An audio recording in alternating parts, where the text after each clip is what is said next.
My life flashed before my eyes.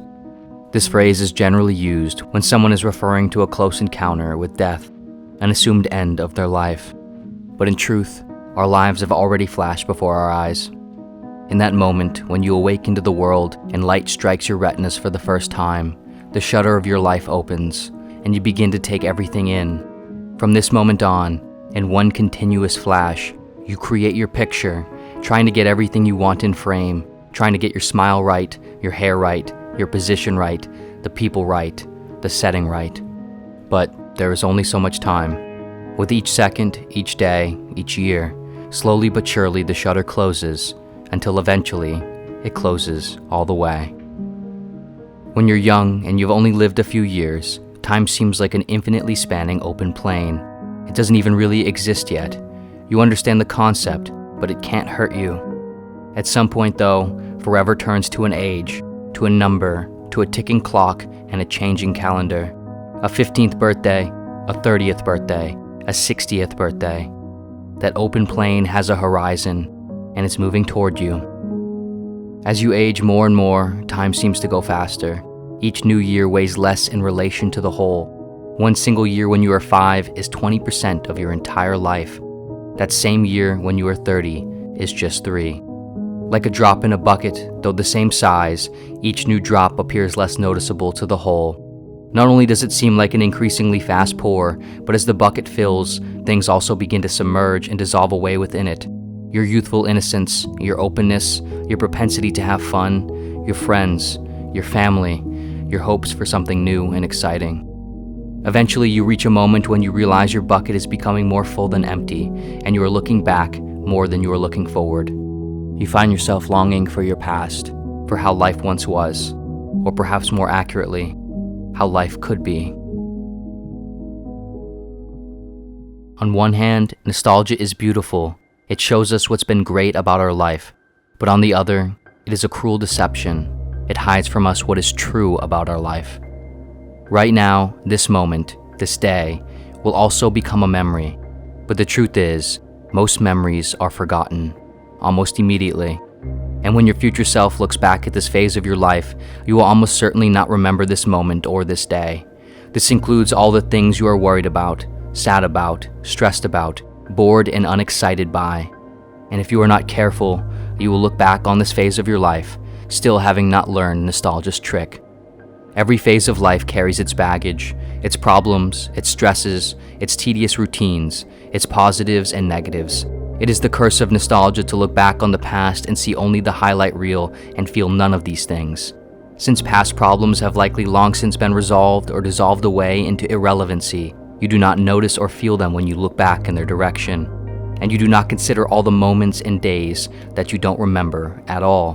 But just like they are here, they were there in every part of your life. They are always there. As you age, you let go of certain things. With some things, you don't have a choice. With other things, you have a choice and choose to let them go. And some things you hold on to long past the point of them still being good for you. Letting go, moving on, adapting, that's growing up. But perhaps more important than what you hold on to is how you hold on to what you do. In the words of Sam Harris, it's not so much what we pay attention to, it's the quality of our attention. Life isn't some progression towards some grand, perfect, transcendent version of itself. It is a continuous churning of days filled with little moments, with hopefully a few highlights here and there. The real loss, though, would be to not embrace the whole image, to not notice and appreciate as many little things as best you can. To seize the day isn't to do anything differently per se, but to consider what you do differently, to see each moment as the moment of your life where everything is.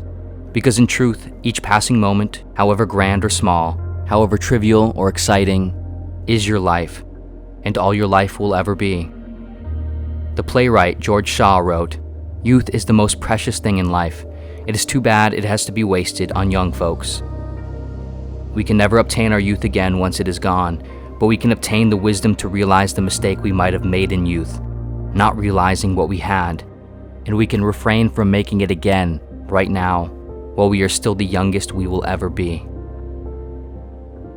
Eventually, you will do everything for a last time, There will be a last time you see your friends, your father and mother, a last time you sit quietly next to your partner and watch light from a screen flash against your faces, a last time you drive your car, stand up on your own, brush your teeth, laugh, cry, feel a breath of air flow into your body.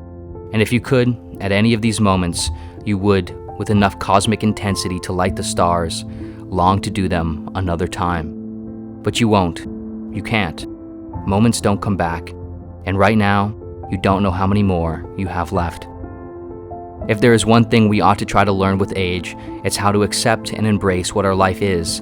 The little moments and the big, the sad and the joyful. It is all one big flash, each phase of our life merely a different subject in the same image. If we want it to look a certain way, if we want our life to feel a certain way, the time to get in frame is now. Because sooner or later, the time is up. The shutter closes. The picture has been taken.